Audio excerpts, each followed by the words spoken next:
Ladies and gentlemen, boys and girls, and all the ships at sea, welcome to an extended version of the STL United Soccer Sunday Show. I'm Josh McGee, here with my good friend Russell Blythe. Russell, how are you doing? Good, thanks. How are you? And I'm also here with Lauren from Southtown Pub, as that is where we are filming. Southtown Pub, the official supporters pub of St. Louis Club Atletico, a brand new professional soccer team here in St. Louis starting up this summer. Lauren, it's nice to meet you here. Can you tell us a little bit about Southtown Pub? Yeah, nice to meet you guys too. So we've been here for about 9 years in South City, and our whole thing is that we kind of want to keep the backyard and barbecue. So we're known for our house smoked wings.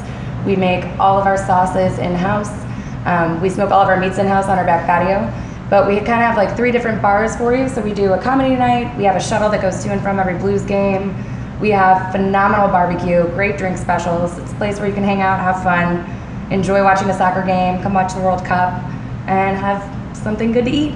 They got a fantastic setup here, like she said. They got a back patio. They have so much space for different people to come in, watch all types of sporting events. But we're going to be particularly focusing on the World Cup. So thank you, Lauren. It was really nice to meet you. Yeah, nice to meet you guys too. Hope to see you again soon. Yep. All right, so like we said, the World Cup is this summer, one of the world's biggest events that happens every 4 years. Today's show, we're going to break down all of the groups and teams for you. We're going to have some predictions as well as a couple of player bios as well. Now, Russell, we're going to start in Group A, and of course, we have to start with the host nation. Russia. This year, the honor goes towards Russia. Russia, they are coached by Stanislav Cherchov, and he prefers a 3-5-2 system. For those who are just beginning their soccer fandom and don't know all about formations, you go from the back, 3 defenders, 5 midfielders, and 2 forwards. Now, Russell, the main storyline right now for Russia is that they haven't been on good form since the Euros in 2016. They've only won 6 of their last 19 matches, and they don't want to become the second host nation ever to not make it out of the group stage. So what do you think about Russia? Russia is a bit of a dark horse, I think. They may lift their game for the tournament. We'll see how it goes. They don't have a particularly tough group. Probably the strongest team in the group will come up to shortly will be Uruguay, but then they should be able to beat out Saudi Arabia and Egypt, I think, even though Egypt will be one of the fans' favorites, I think, this year. Yeah, I think they definitely lucked out with the group draw. I mean, we talked about Uruguay probably being the strongest, and Egypt is going to be an interesting team, but they're very beatable teams. And like you said, Russia playing at home with that home crowd, there's going to be a lot of pressure on this team because they have come under some flack because of this recent bit of play, but they got a lot of good, decent players. They have Igor Kafini in goal. He's been solid for them for the last couple of years. And up top, Fyodor Smolov is a striker that I've had my eye on. He remains the team's best goal-scoring option. It's going to be tough because of recent form. Not a good defensive team, but I think they're going to make things really interesting. And of course, being the host nation, they're going to have a lot to play for. It's a pretty experienced team. Mm-hmm. A lot of the team members play together in the Russian league, so they're familiar with each other.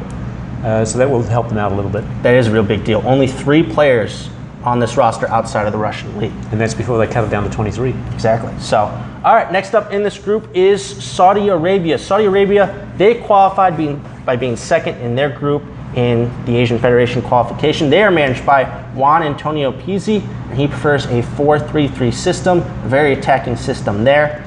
And Saudi Arabia, they've had a bit of a coaching carousel. Pizzi's only been with the team since November, and he is the 3rd coach in less than a year for the Green Falcons. A lot of pressure in that country to finally get some type of result in the World Cup. Like we've talked about, this is kind of a bit of a wide open group. Do you think Saudi Arabia is going to make some noise? You never know. It's not their first time. This is actually their 5th trip to the World Cup, and they have been out into the last 16 once before, so they've got the experience. Again, they're like Russia, most of their players are home-based. They did have some players that they loaned out to Spanish clubs this season. That might help them out a little bit with getting some experience with different styles of play. I found that really interesting, the fact that they loaned out 3 of their best players to La Liga, in a move you would think would have panned out. They had some struggles getting some playing time, but I think that the time that they were able to get should be an advantage for them. I mean, like you said, most of these guys, they're playing in the Saudi league. They're not maybe going up against the best competition in the world. So, but they know each other. They're mostly from 2 or 3 clubs. Yeah. So they play together often, and that'll help them out. Should be an intriguing team. All right, like we said, we're going to talk now about Uruguay, who are the favorites in their group. They qualified by being second in South American qualifying. Impressive. Yes, very impressive, because the last few years they've had to go into the playoff. The past, I think, 4 times they've had to go through the playoff to get into the World Cup. They have, like you said, qualified the World Cup before. In 2014, they were out in the round of 16. So they're looking to improve on that result. They are managed by Oscar Tabarez. He prefers a standard 4-4-2 system. And of course, why we talk about Uruguay as being the favorite, because they have 2 of the great strikers in the world, Luis Suarez of Barcelona and Edison Cavani of PSG. A couple guys who have been just workhorses for them for the past few years. Yeah, I think as long as they both stay fit, they'll be a tough team to beat. And I think also at the back, you think about Atletico Madrid center back Diego Godin. He's been a stable force back there. And I like what they're doing with the midfield. They're starting to influx a little bit of the next generation. A lot of young players, attacking players in that midfield, kind of forced Tabarez's hand in being more of an attacking team because of their youth and their prowess in the attacking third. So I think Uruguay, they're going to have a little bit of a different make about them this year that could make them quite dangerous. Yeah. We'll see how they do. As we said, they had a smooth trip through qualification behind Brazil. And so I think this is a team that's ready and primed and playing well together. Exactly. All right, Russell, I know you've been waiting for this, so we're going to get this out of the way. We're going to talk about Egypt. They qualified by winning Group E in African qualifying. Tough, because you have to win your group in African qualifying to make the World Cup. They are managed by Hector Couper, and his preferred system is a 4-2-3-1. Why am I so excited, and why are you so excited, Russell, being a Liverpool fan, to talk about Egypt? You've just given it away. Mo Salah, the man himself. Mo Salah, for those of you who have not heard, he has been a transformational player, not just for Liverpool, but for across the nation. 32 goals this season in the Premier League, a record for African-born players.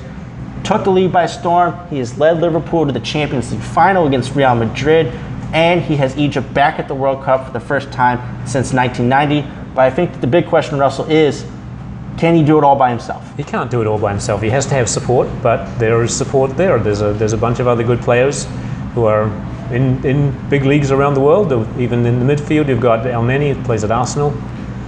So I think you'll find this team. This is a team that will play well together.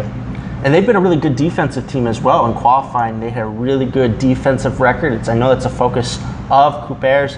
I thought this was an interesting story. Issam El Hadari, set to become the oldest player at a World Cup, 45 years young, in goal for Egypt. It's going to be a really cool story. But like you said, Mo Salah is going to be the headliner.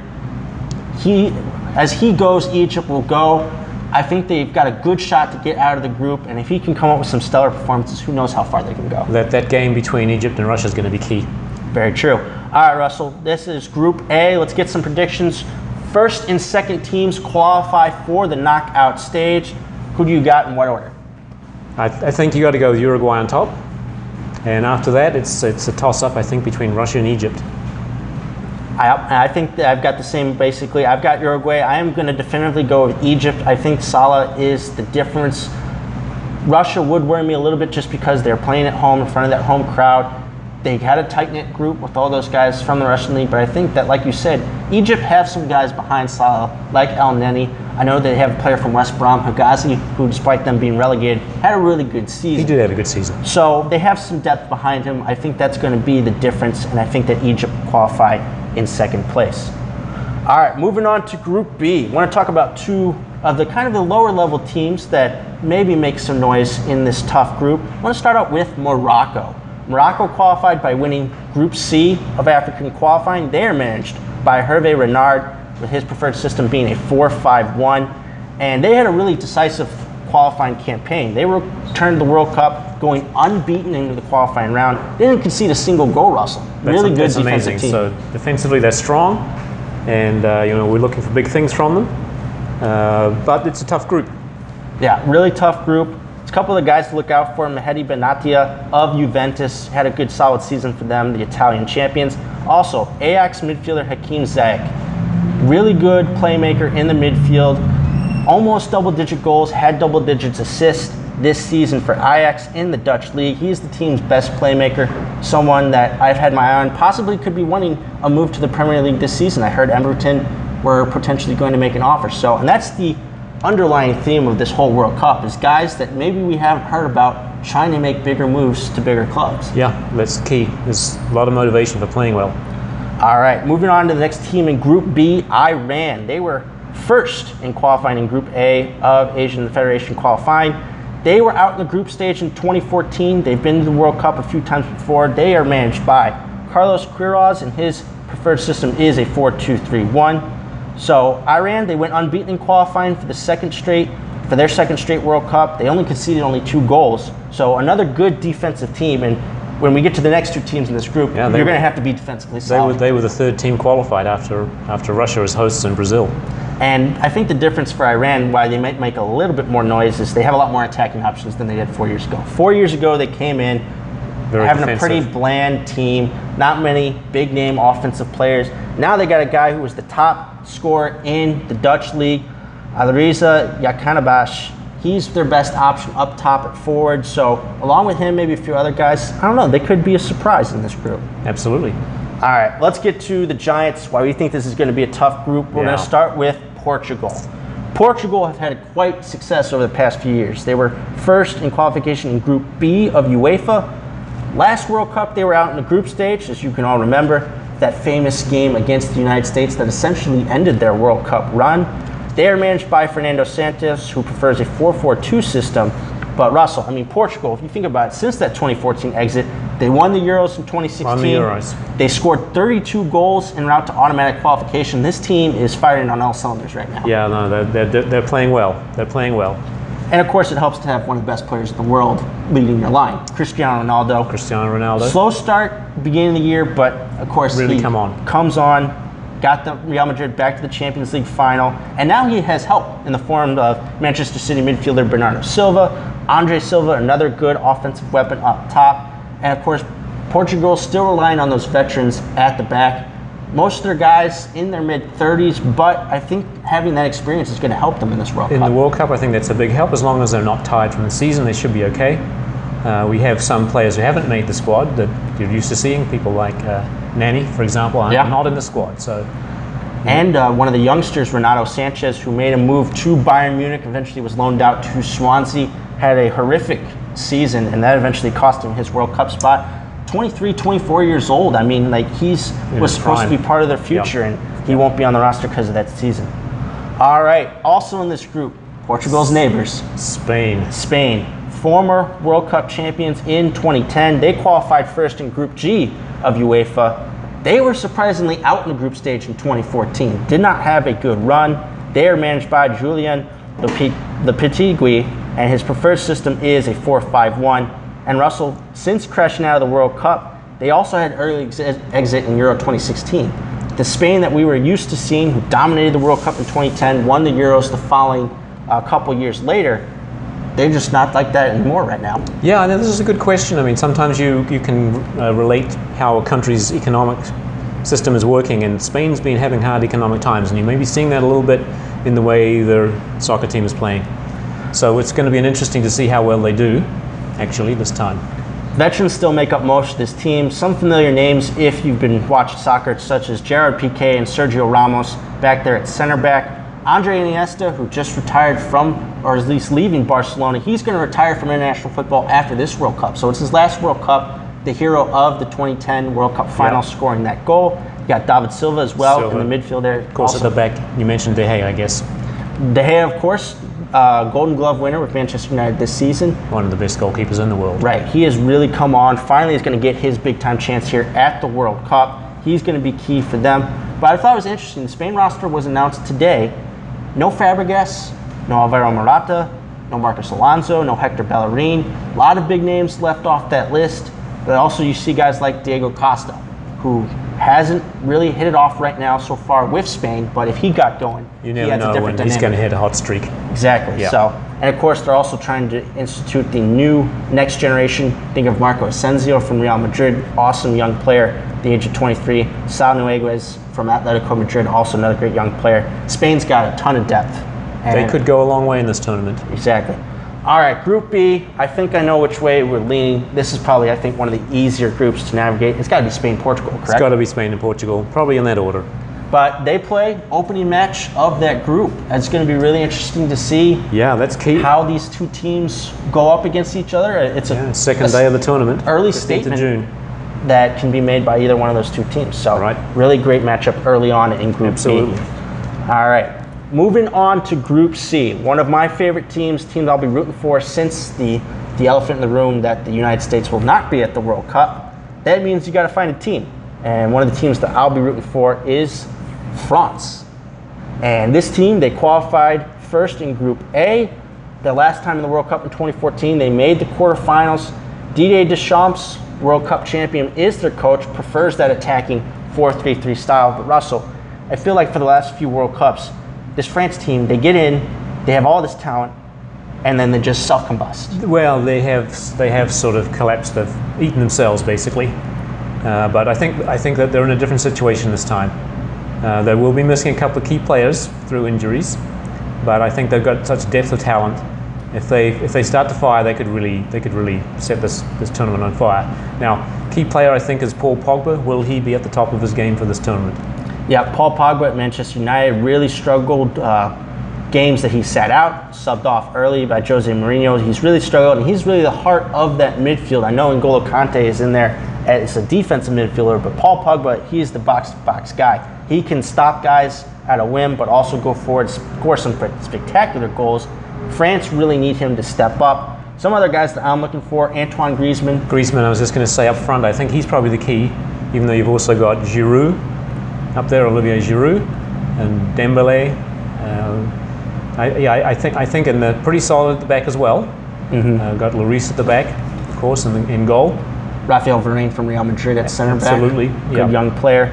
Another guy that I think is going to, set the world on fire for France. 19-year-old Kylian Mbappe of PSG made a huge money move for Monaco this past season. He got a lot of comparisons early on a couple years ago to Thierry Henry. And when you're mentioned in the same breath as Thierry Henry at such an early age, it's a lot to live up to, but he has lived up to it, and he's going to be a guy, who can lead France to greatness, I think, for World Cups to come. So Agreed. He's going to be very exciting to watch. This team is going to be very exciting to watch. Agreed. Up next, Denmark. Denmark qualified by being second in Group A. They had to go through a playoff. They beat the Republic of Ireland to qualify for the World Cup. Rather easily, actually, surprisingly easily. And it was at Ireland where they had that huge 5-1 victory scoreline. It was quite surprising, but they are managed by Aj Harid, and he preferred a 4-3-3 system. I think this team, they've got some experienced players, some Premier League players, led by Tottenham Hotspur midfielder Christian Eriksen, who had a hat trick in that decisive 5-1 win. Yeah, he's a great player when he's on. Should be a great game. Should be a great group, I think. Yep, and they really speak highly of him. Also, Kasper Schmeichel, of course, the son of Manchester United legend Peter Schmeichel, will be in goal for Denmark as well. A really interesting team. They're technically sound, and I think we're going to see. One of the big questions is, because the World Cup is in Europe technically, how these European teams, are they going to have an advantage against some of these other teams in their groups? And I think this group is going to be a good case study for that. Yeah, I agree with you. Historically, that's been the case. Russia's a little bit off to the east of most of Europe. So we'll see how that works. A little bit. All right, I know this next team you had particular eye on, Peru. Peru, yes. Back in the World Cup, they qualified fifth in South American qualifying. They beat your beloved New Zealand in a playoff to get there. Two-legged playoff, drawing the first leg 0-0 and winning at home 2-0. Yeah, so they're managed by Ricardo Garcia. He prefers a 4-2-3-1 system. It's been 36 years, Russell. 36 years since Peru were in the World Cup. They had major impetus to win that playoff, let me tell you. It was quite a scene at home when they finally were able to finish with the 2-0 victory. Fans pouring out on the field, crying. Oh, it was such a great scene, and that's what the World Cup is all about. They've gone back to an old style of possession football. They've got the new players to do it. That's worked out really well. I'm intrigued, though, because they hit a bit of a snag. Their star forward, Paulo Guerrero, remains suspended for this World Cup because of a doping violation. So that's a ton of goals that have been left off the table. Yeah, I agree. They're going to miss him. They missed him during the playoff series, I think. And so we'll see how they do. But on the other hand, they have some depth as well. Yep, Jefferson Farfan, I think, will step up. He's another striker for them. And MLS player. First mention of MLS here, and won't be the last. Orlando City's Yoshimir Yotun. might take up some of the scoring load. Great midfielder. He's had a Possibly. good start to the season with Orlando City. Yep. I'm excited to see what he can do. Yep. All right. That leaves us with Australia. Oi. The Aussies, the Socceroos, third in Group B of Asian qualification. They had to win 2 playoffs. They had to beat Syria to get out of the overall Asian qualification. They didn't have a good qualification series, finishing third in that group. Exactly. They had to play off with Syria. Tough series it was. Very tough road. And then they had to beat Honduras in a 2-legged playoff. So really tough road. Of course, this team's experienced. 2014, they were out in the group stage. They are managed by Bert Van Marwijk, and we don't know about his preferred system because he's another one of those coaches that, again, hasn't been with the team that long. The team that led, the coach that led Australia through qualification, through those playoff victories, resigned immediately. Under bizarre circumstances. So a lot going on with the team. Some dissatisfaction with the way the team was managed and how they didn't do better during the series. The relationships with these federation officials and coaches, I think you see a theme with some difficult politics in Australian soccer at the moment. Exactly. So who are we looking for here? I mean, we've got the evergreen Tim Cahill. Oh man, 38 years old, still going strong. The former Everton midfielder, still a great goal scorer for Australia. A couple other guys now starting to step up. Aaron Moy, who, if you've been watching Premier League football, playing for Huddersfield Town, they stayed up this year, and he had a big part to do with that. He did. Great set piece guy. I think that he can be a dangerous weapon for Australia. And doing my research, really interested. I want to see if they play him a lot. Melbourne City, 19 years old, Daniel Arzani. Striker. Be interested to see how much they get him in. There's a little bit of speculation this World Cup might be too early for him, but he had a great season with Melbourne City, and he's next generation. I would like to see what he's got. Yeah, no, that'll be interesting. I think like Cahill, he may come on as an impact player later on in the game. I don't see Cahill starting too many of the games. We've also got in goal Matt Ryan from Brighton. Who had a really good season, kept them up as well in their first year. So fantastic. All right, Group C. Obviously, France is the big name, and then the 3 other teams going to be competing for that one spot. I think it's going to be a very close group. It could be a close group. It's going to be. I think it's it could go any way here. Australia always lifts their game for the World Cup, but this might be a step too far. They haven't had stellar results leading up to this, even friendlies, and you can't take too much into friendlies, but I think they're trying to find the combinations, and it's not working yet. So I'm actually thinking it's between Peru and Denmark. I definitely agree. And again, it's going to be that case study: a South American team in Europe against a European team. What's going to be the result? In Peru, we talked about the suspended striker, them having a few goals. I favored Denmark a little bit slightly, just because of the European factor, and I think Eriksson, along with some of the other key guys that they have, is going to be a little bit more. But I mean, Peru is riding such a wave right now that. Hey, they qualified ahead of Chile. I've got the slight nod to Peru on this one. I think they definitely could do it. All right, moving on to Group D. We want to talk about another group headlined by 3 really solid teams, and then I think the team that is just maybe a step above. That would be the 2014 World Cup runners-up, Argentina.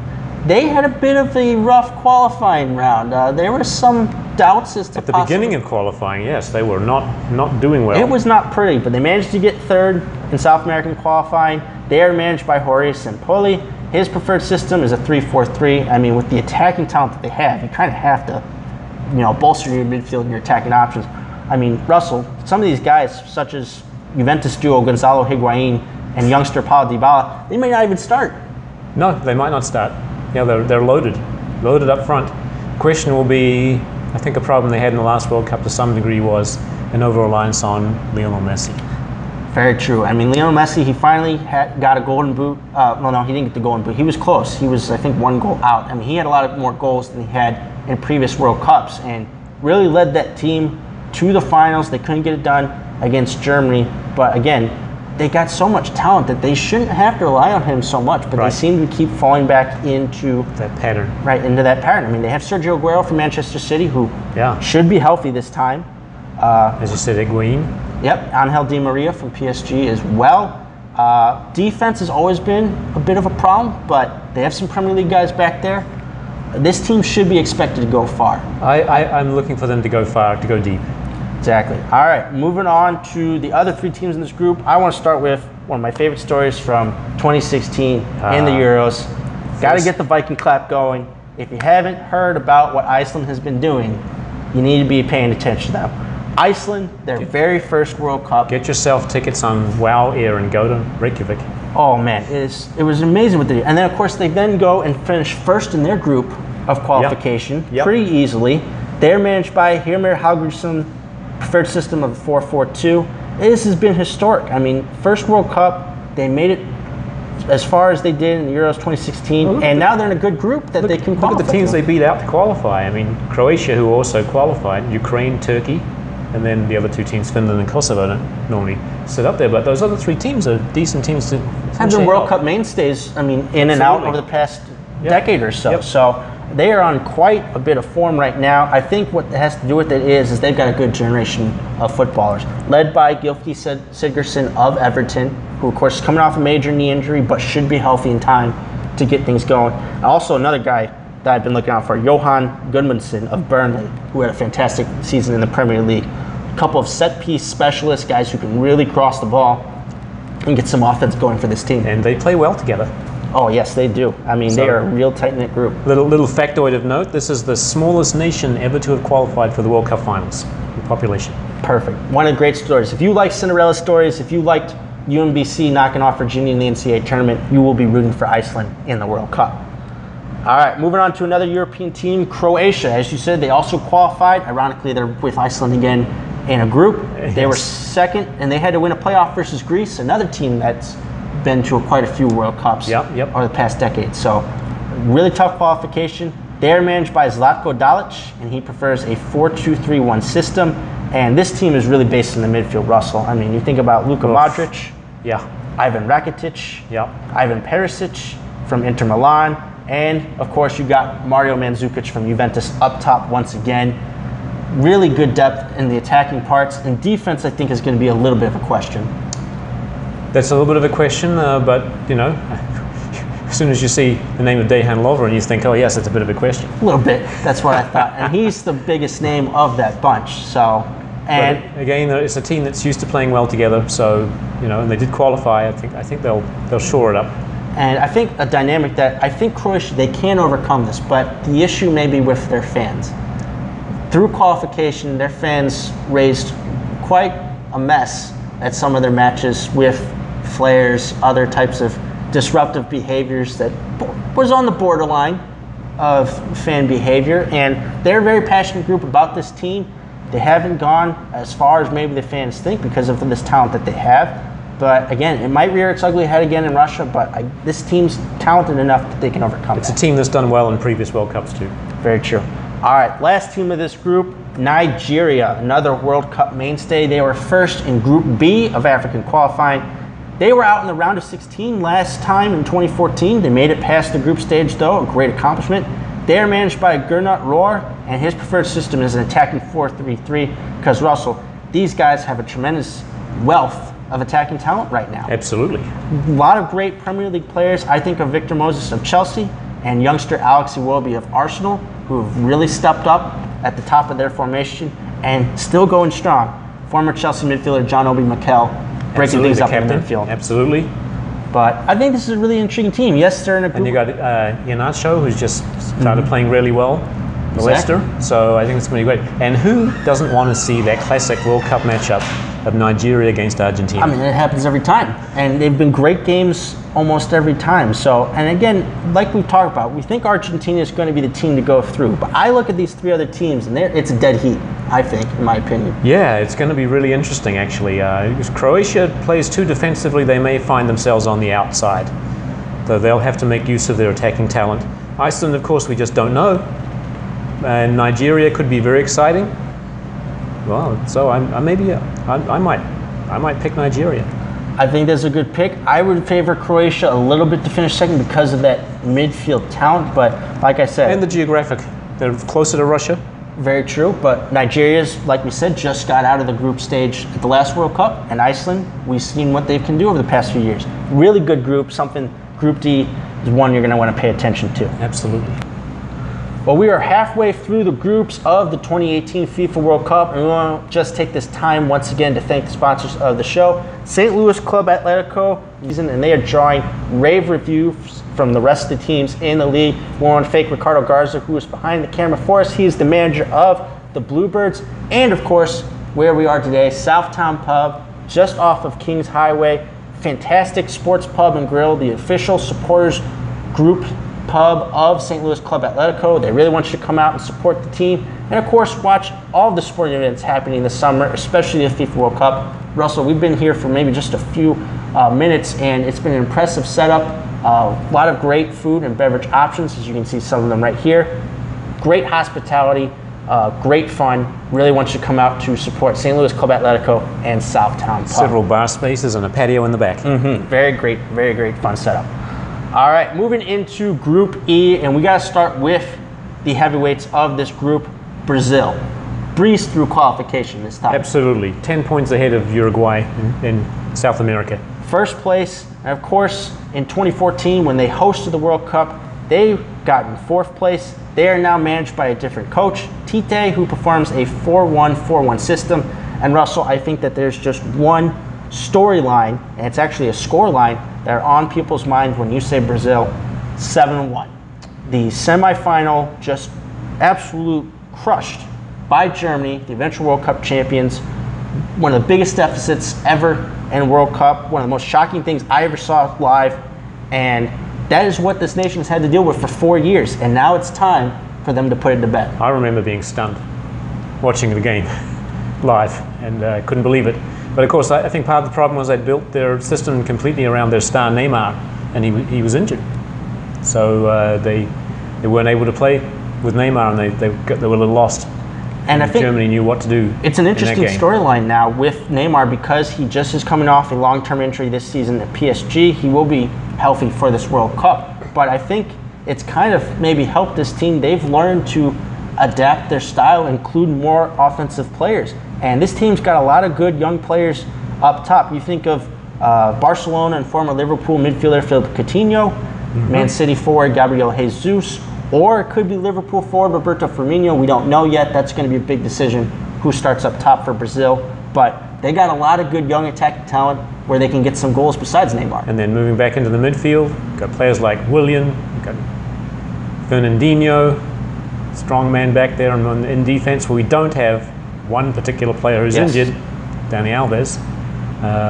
But Marcelo is there, and great goalkeeping, either Alisson from Roma or Edison from Manchester City. Great choices, very strong goalkeeping. Could go anywhere there. Yeah, they're going to have to figure out how to replace Dani Alves, because his veteran presence and just the fact that he can both defend extremely well and get forward. Both end player. Exactly. Absolutely. So it's going to be a tough decision who fills that spot. All right, moving on to another team in the group, Switzerland. They were second in Group B of UEFA, so of course they had to go into a playoff, and they took down Northern Ireland in that playoff. In 2014, they actually qualified for the knockout stage. They went out in the round of 16. They are now coached by Vladimir Pekovic, and his preferred system is a 4-5-1. Russell, this team, they've got a lot of players spanning across a bunch of different leagues. There's a good, solid defensive team. I think that's where some of their stars really shine. And they have a recent history of doing well at the World Cup. So I think we can look forward to another good performance. But this is a tough group. We'll see how they do. They are a European team. That's an advantage. The team, their star player, I guess, is well, who is their star team? Well, I mean, they got a lot of good. I think this is a real balanced team. I think in defense, I think of their outside backs, Stefan Lichtsteiner of Juventus, Ricardo Rodriguez of AC Milan. In the Italian league, very good teams, had good seasons. You think of the midfield, even though Stoke City were relegated this year, Xherdan Shaqiri, I think, is going to be a huge difference for them. Creative. And you think about Granit Xhaka of Arsenal. Another defensive weapon that they can have there. Like you said, they are always a solid team in the World Cup. They're going to be a tough out for Brazil. They're going to be a tough out for the rest of the teams in this group. All right, moving on to Serbia. Serbia were not in the 2014 World Cup, but they got first in Group D of UEFA qualification. They are managed by Mladen Kristac, and he is a caretaker manager They're not even giving them the full title. Another one of these teams that has already fired their manager only a few months out of the World Cup. Crazy, the game of international soccer. But he prefers a 4-2-3-1 system. And he's got the players to do it. Russell, when I looked up this roster, I was kind of a little shocked. He's got a mixture of really star experienced players and a really strong group of youth coming through. Serbia, recent winners of the U20 World Cup. Exactly. And I think that the star of that team and the star of Serbia that is really going to be coming up is the wonder kid from Lazio in Italy, Sergei Milinkovic-Savic. This is a guy who is rumored to be going for 90 million euros this offseason to one of the big clubs. He's going to want to have a good tournament to back that up. So he's going to be the star, but like you said, plenty of experience. Nemanja Matic of Manchester United. Let's start there. Luka Milinkovic, who at Crystal Palace had a fantastic season. Mm-hmm. Two great holding midfielders there. You think of Dusan Tadic of Southampton, a good attacking player. And I didn't even know that this guy, A, was Serbian, or B, has found his form finally. But Aleksandar Mitrovic, the troubled former striker of Newcastle, sent out on loan at Fulham, and actually has had a big part in them getting to the playoff final in the championship. Yep. So a lot of good options for Serbia. I think just because they weren't in the last World Cup, they've gone under the radar, and now they have this good group of talent led by, I think, Savic. And they have geographic advantage. Exactly. So going to be an interesting team. All right, last but not least, the team that I think the U.S. should pay attention to because, well, they beat us a couple times. So Costa Rica, they qualified second in CONCACAF qualifying. Their surprise run in 2014, they reached the quarterfinals. They were really good, solid team then. Oscar Ramirez is their manager, and they prefer a 5-4-1 defensive setup. And Russell, I think that the team, they're led from the back in Keylor Navas, the goalie for Real Madrid, who is still a solid option for them. And they've got a good number of attacking options and again, their experience at 2014 really could help them out once again. And the evergreen Brian Ruiz. Still going strong. Mid-30s, still the main attacking option for this team. Think about Marco Urena, another old guy. He right now is in MLS with LA. Just a team that has stuck around for so long. And again, they were next to Mexico. They were a dominant team in CONCACAF. You think about the win they had on American soil. They just completely controlled the game. They did. They completely controlled the game. We might, of course, discuss what the United States was trying to do in that game, but they did dominate that game. That might require an entire 1 hour show on itself. Right. It's a totally different topic. Exactly. But okay, Group E. Brazil, I think, is the favorite, but just like Group D, I think we have three teams who could all stake a claim to possibly moving on. This is tricky. I'm not sure that Costa Rica is going to be able to do it again this time. And I think I'm going to give the edge to Serbia. That's what I was thinking too. I just think that the talent that they have in the midfield, and if these attacking options, youngster and some of the guys who have been out of form, if they stick to their true nature and their form, it's the team that I think not only gets out of this group, but whoever wins the group that they go up against is going to be a tough out.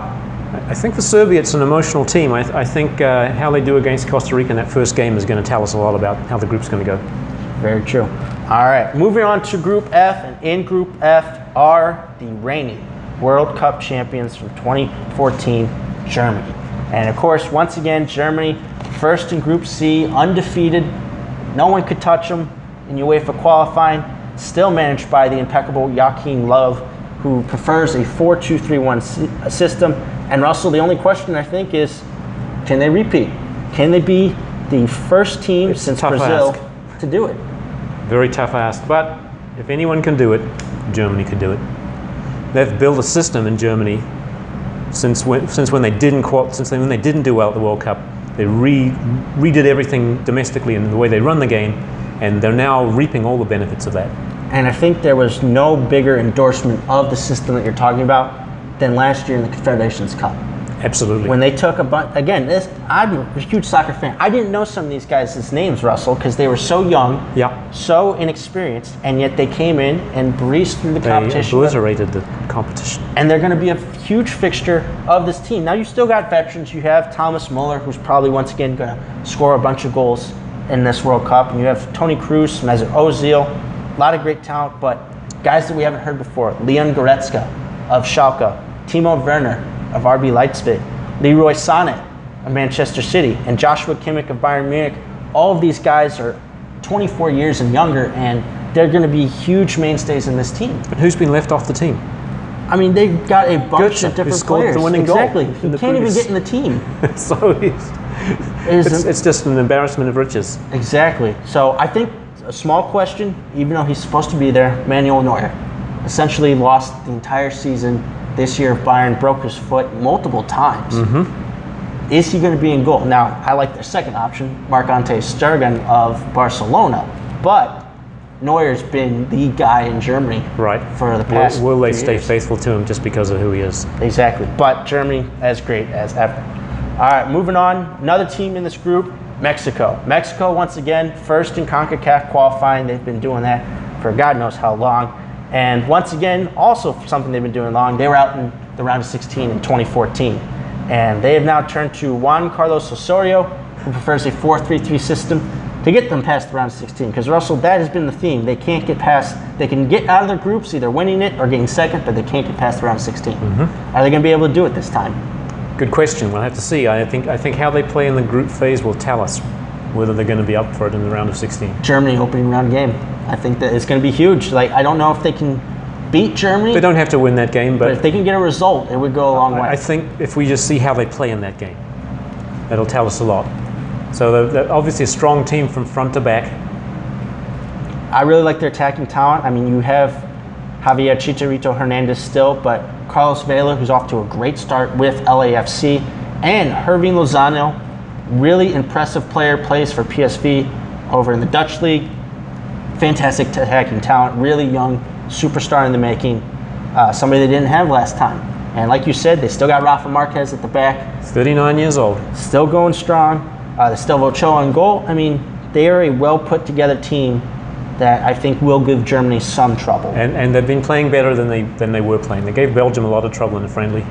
Very true. All right, moving on. Another European team, Sweden. Sweden, they were second in the group of UEFA and had to go up against the Italians in a playoff. Nobody thought they could beat the Italians, and somehow, some way, they Italy'd Italy.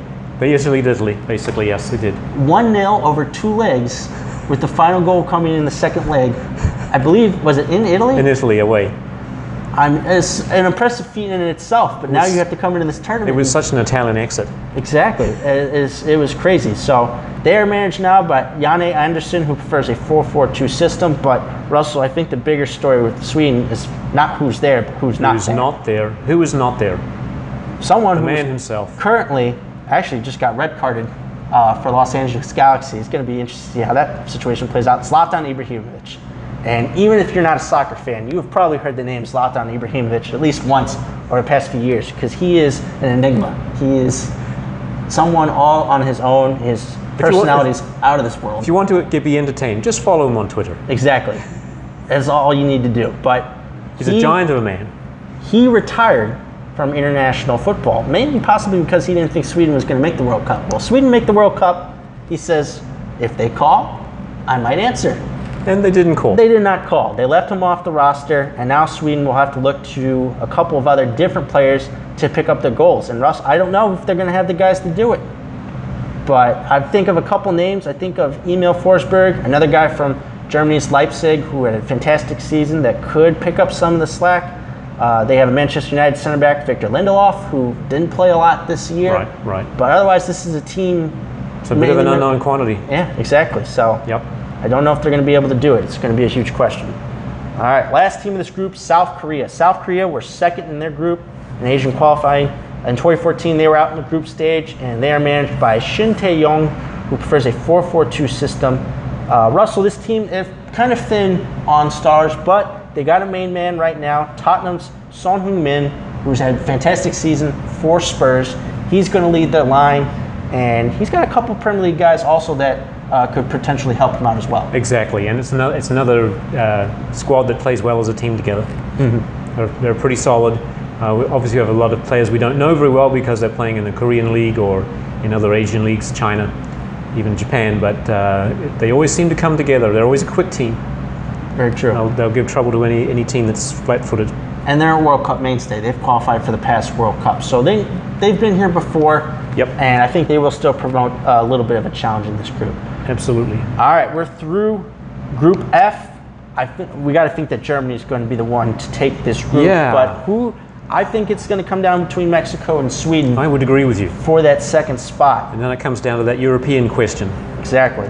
And because I think Mexico, they have more of the attacking talent, but we just saw what Sweden did to Italy in their playoff, and Sweden has had a solid qualifying round. They got the guys to do it. And again, the European question is, will it just be a matter of playing? Even though Ibrahimovic is there, I'm assuming Sweden's a taller team than Mexico, and that could be the difference.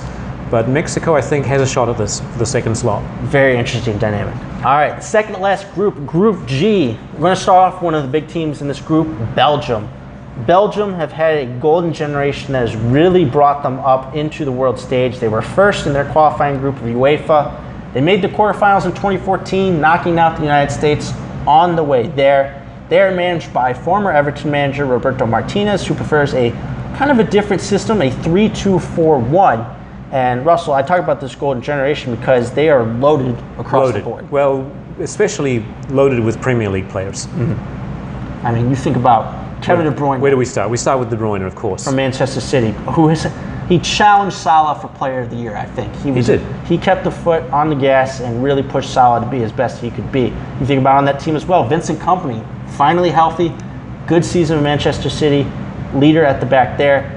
One of my favorite players, Eden Hazard for Chelsea, where another solid season. Playmaker. Exactly. And then Romelu Lukaku up top for Manchester United. Yep. Just a huge guy, great goal scorer, and he's going to be a load to handle for any team. Absolutely. And hopefully his head will be right, and he'll be in the right attitude to start this tournament. Right.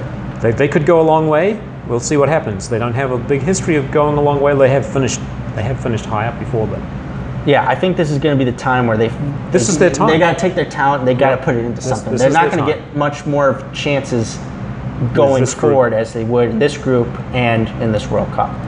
All right, another team, bigger name in this group, one of everyone's favorite teams to talk about because it gets the biggest reactions out of everybody, especially the natives. We're going to talk about England.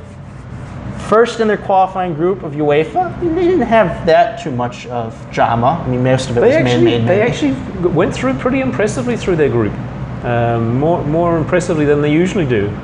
Okay, so the opposition wasn't the strongest: Slovakia, Scotland, Slovenia, Lithuania, and Malta. But nonetheless, they went through smoothly, and it was a nice introduction for their manager, Gareth Southgate. Exactly. He is in his first tenure as England manager. The previous manager, I believe, was either the under-23s or the under-20s. So exactly. He's come up through their system. First, that 3-4-2-1. And this is a younger England team than in recent memory. I mean, you think about all the veterans that they used to have with like Wayne Rooney, Frank Lampard, Steven Gerrard, Peter Crouch. But now this is a younger England team, a quicker England team. It's got speed. What do you think about them? Do you think that they're going to... Because they're still struggling in the World Cup. They didn't have that great showing in the Euros. They lost to Iceland. The problem, and I think they will have shaken this off now, is they just didn't take Iceland seriously enough in the Euros. I don't think that'll be an issue in the World Cup. They'll be taking every single game seriously, I think. They do have a little bit of experience. You've got Gary Cahill in defense. There's a big turnover at the back, of course, in goalkeeping. Yeah, no Joe Hart this year. No Joe Hart. He hasn't been playing very well. Nope. But you've got a lot of strength all the way through. The question is, and they've done it during qualifying, will they play well together as a team? Will they commit to playing well together? It's really difficult because of all those guys from different Premier League teams. I mean, it's almost fairly balanced across the board. Guys from Tottenham, both Manchester's, Chelsea, Liverpool, all of these different teams, even Leicester even having multiple entries. So it's a strong question. Can these guys who have gone at it for an entire year basically come together as a group and figure it out? If they're going to succeed, you've got to have Harry Kane having a great tournament. Yeah. He's got to transition from his game from the Premier League success to the World Cup. I think this is going to be a huge tournament for him. All right, other team in this group, one of the last CONCACAF teams, Panama. They were third in CONCACAF. They got in on first time to the World Cup. One of two teams first time in the World Cup. But they got in, and yeah, it's their first World Cup. It's a really good story. They are managed by Hernan Dario Gomez, who prefers a standard 4-4-2 system. And this team, it's fairly local in its makeup. A lot of guys who play in either MLS, Mexican League, some other parts of the Caribbean. I think about a guy like Seattle Sounders defender Roman Torres, who's going to be huge for them. Still depending upon the 37-year-old striker Blas Perez up top. But yeah, it's the first World Cup, and you can ride that kind of euphoric high to some good results. Absolutely, and they are a very quick team. That's if you get burned very quickly if you're not onto their speed. Yeah, so I think they're going to give maybe a little bit of trouble to Belgium and England, and could make some noise in this group. All right, another team in this group, last team in this group, Tunisia of Africa.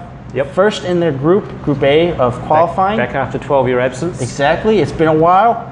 They're managed by Nabil Malou, and he prefers a 4-2-3-1 system. This is going to be a team, you're not going to know much about this team. They got a lot of guys who play in Africa or in other kind of middling leagues. Saudi Arabia. Exactly. So, and they've also lost, doing the research, their top scorer, who was Youssef Masakni, he's out due to injury. So they're going to have to go to some other guys. So a name I recognized, former Sunderland forward Wabi Karizi.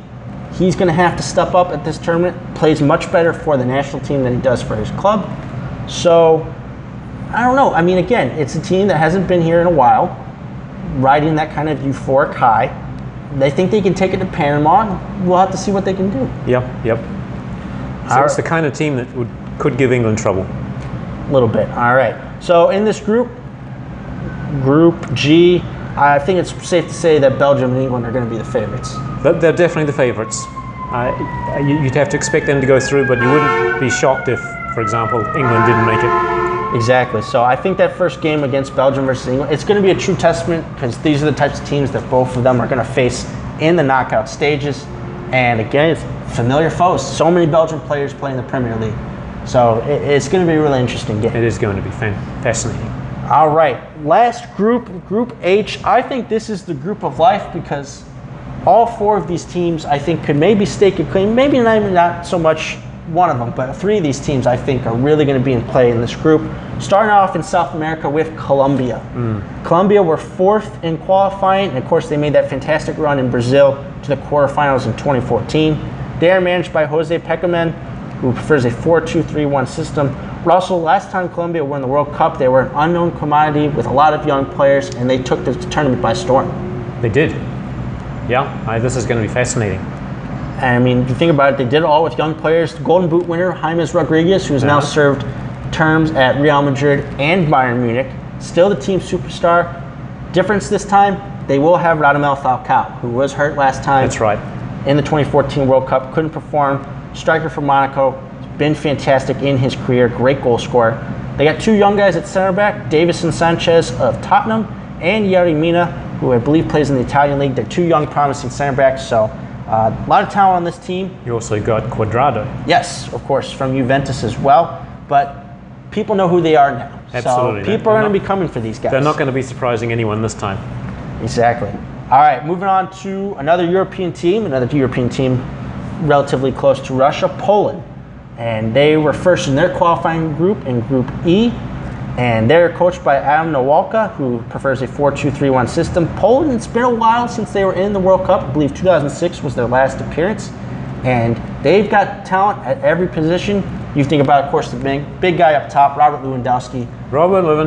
Goal scorer of 16 goals during qualification, which is the most goals scored by anyone during qualification, but tied with two other players. And if you do the math, Poland scored 28 goals in qualifying. So 16 of the 28, that's a pretty good ratio for one guy. And he's going to have some help. I think that you think in the midfield, a guy like Jakub Blaszczykowski, who's played for Dortmund and Wolfsburg in the Bundesliga. In defense, you got Kamil Glik from Monaco and Wojciech Szczesny in goal from Juventus. This is a team that each level of their team, they've got great talent. And it's been a while, and I think that they were well respected because of the group. They were in the first pot, so they're technically the first team in this group. Yep. So exactly. There's something there with this team. Absolutely. This is a talented team, and they play well together. All right, moving on to next team in this group. One of my favorite teams, the team I'm going to be rooting for, Senegal. Senegal back in the World Cup. They were first in Group D of qualifying. They are managed by Aliou Cisse, who prefers a 4-3-3 system. Russell, there's so many cool players on this team. They are thin on defense, but up top they've got speed. We might see some high-scoring games. Oh man, these guys are fantastic. Led, of course, by one of your favorite players, Liverpool star Sadio Mane. Absolutely, and he's gotten better as the season's gone along after having some injuries early on. So I think he's going to be ready to fire in this World Cup. And he's going to be partnered up top, possibly by AC Milan's Mbaye Niang, a really good young attacking prospect. Idrissa Gueye of Everton is going to be anchoring that midfield as a defensive presence. I really like this team. I know that it could be a case of, well, the World Cup's in Europe and we don't know how these other teams will play, but this team I feel like are built for any type of conditions. This is an African team that will be exciting. Exactly. All right, the very last team in the 2018 FIFA World Cup, Japan. Japan once again back in the World Cup. They were out in group stage last time, but they were first in Group B of qualification. They are managed by Akira Nishino, and unknown again because of his preferred system, because another one of those managers who's been with the team for a limited amount of time. And that is because the previous managers, they went away from the experienced group of players that we've kind of come to know. Well, this coach Nishino, he brought those guys back in. You think of Keisuke Honda, who's been with AC Milan and other big teams, and Shinji Kagawa of Borussia Dortmund. Two guys who've been with this team for so long, known for their goal-scoring form. They got to rediscover it with this team. But otherwise, a lot of unproven players. Yeah, but they play well together, obviously. Don't finish top of that group in Asia without playing well. Very true. All right, Russell, that was the last group, Group H. Who do you like? Really tough group. I think Colombia, is going to take this group. I know that people are going to be coming at them now, but you think about it, James Rodriguez has picked it up a little bit, and you've got other attacking talent. Falcao is going to make a huge difference to them, I think, having a big central striker. He stays fit, I think that's right. Exactly. So, and I'm sorry, I'm enamored with this team. I'm going with Senegal. They've just got so much cool attacking talent. They're going to go at teams. I think they can pick up a good result against Japan. And I think against Colombia, they're not the best defensive team, so I think they can pick up some points there. And with Poland, I think the problem with Poland is if you can control Lewandowski and neutralize him, outside of that, there's not much guaranteed goal scoring. Lewandowski is such a natural striker. He just has a nose for goal. He's like Jamie Vardy. Right. Well, it's easy to say, neutralize Lewandowski. Then yes, but it's harder to do it. Exactly. Who do I like? Colombia, I think I agree with you on that. And then it's going to be a toss-up between Senegal and Poland, I think. It's going to be definitely difficult. All right. Those are the groups of the FIFA World Cup. Before moving on to some of the deeper predictions in the tournament, once again, just want to say thank you to our couple of sponsors, St. Louis Club Atletico. Really exciting new team here in St. Louis.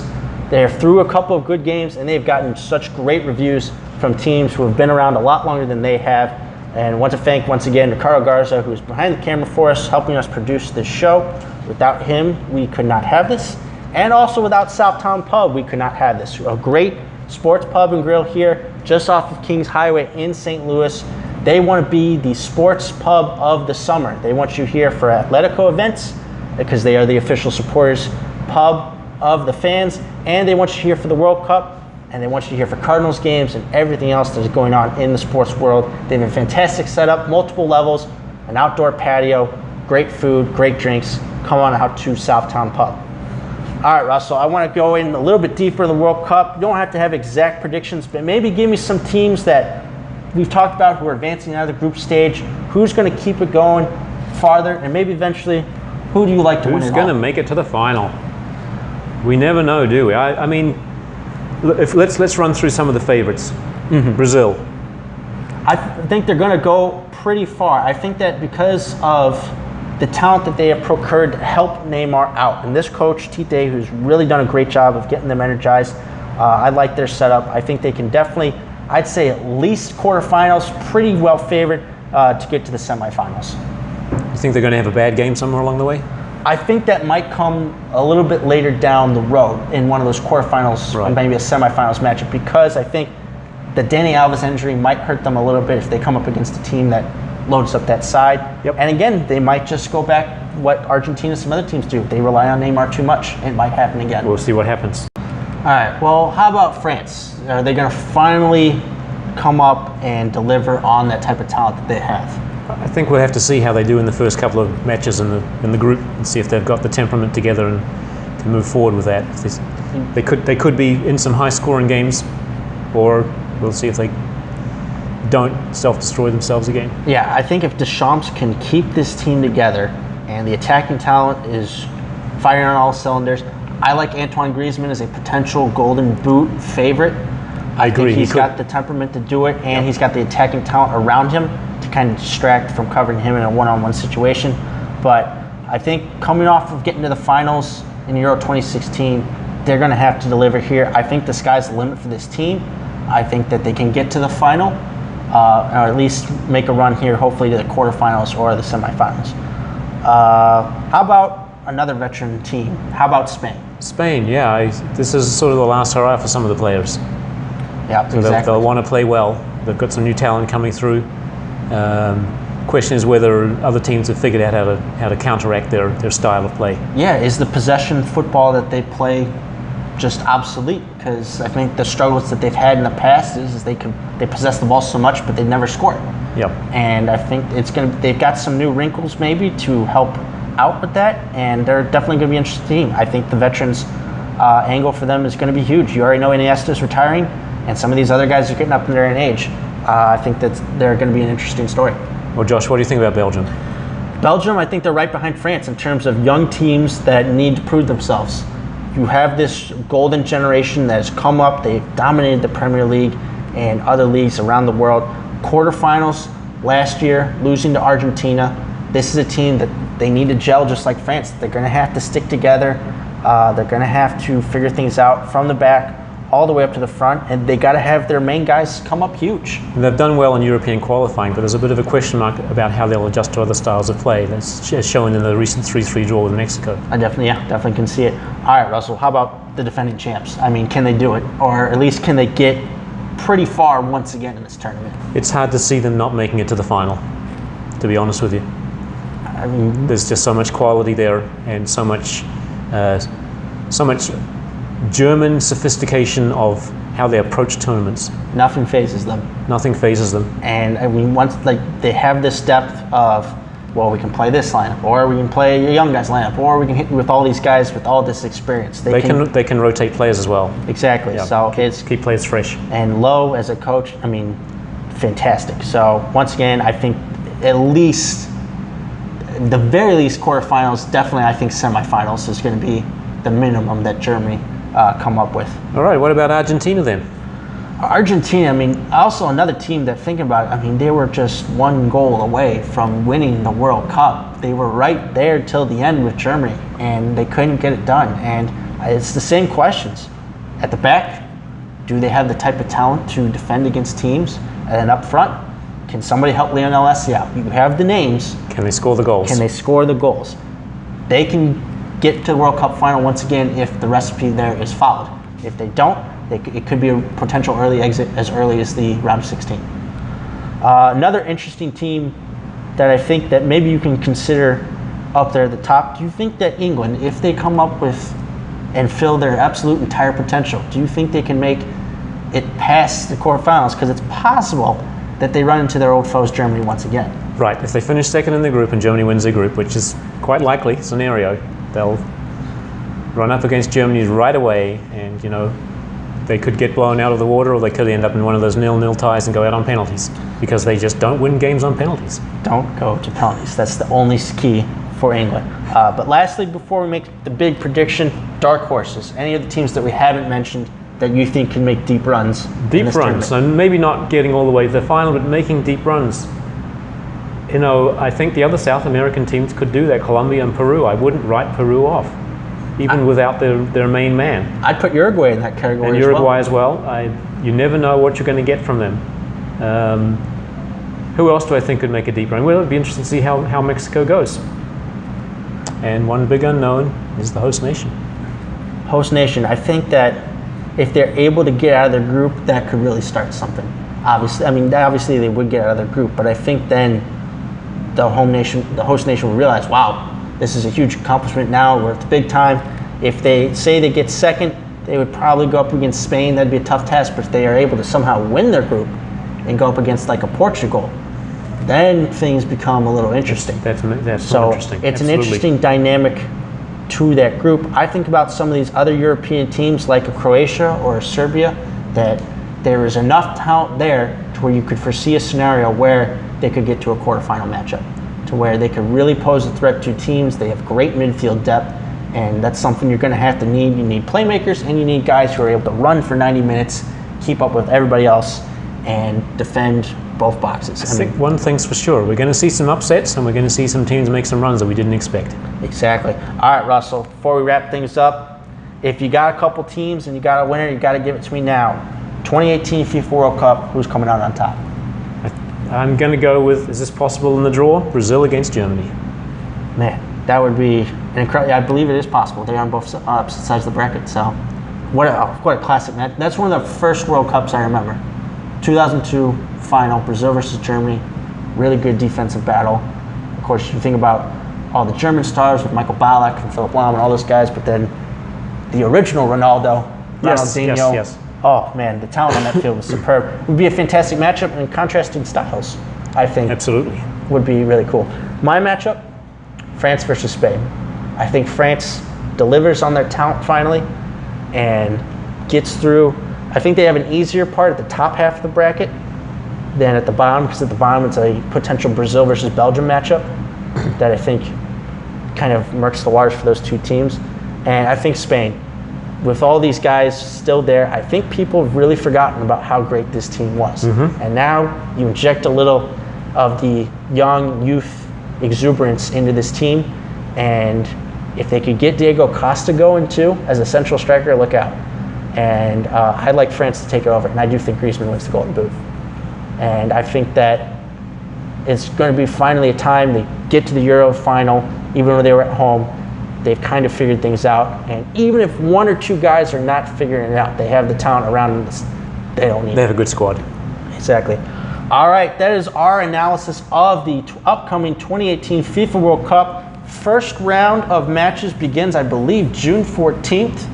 Very exciting times here. Host nation Russia up against Saudi Arabia. Going to be really cool. Set your alarms early, because most of the games are going to be in the morning, with a 1 o'clock kickoff, I think, being the latest of the 2 or 3 matches that'll be on each day. They will be covered on FS1 and Fox, so make sure you check your cable provider that you're getting all of those channels. We once again want to thank our sponsors, St. Louis Club Atletico. Make sure you go out. Their games are played at St. Mary's High School on Saturdays, I believe. Next game's coming up here this week. Really cool up-and-coming club with a lot of intriguing players from around the country. And of course, we want to thank the hospitality of Southtown Pub. Please come out here to support St. Louis Club Atletico, watch some football, watch some other great sporting events, and have some great food and some great drinks and a great time. Once again, this has been essentially an extended version of the STL United Soccer Sunday show. Check us out every Sunday from 8 to 10 a.m. on 590 The Fan KFNS. Russell, it's all been a pleasure. As always, really excited for this tournament to kick off. It's going to be a great summer of football. Thank you all for watching and listening.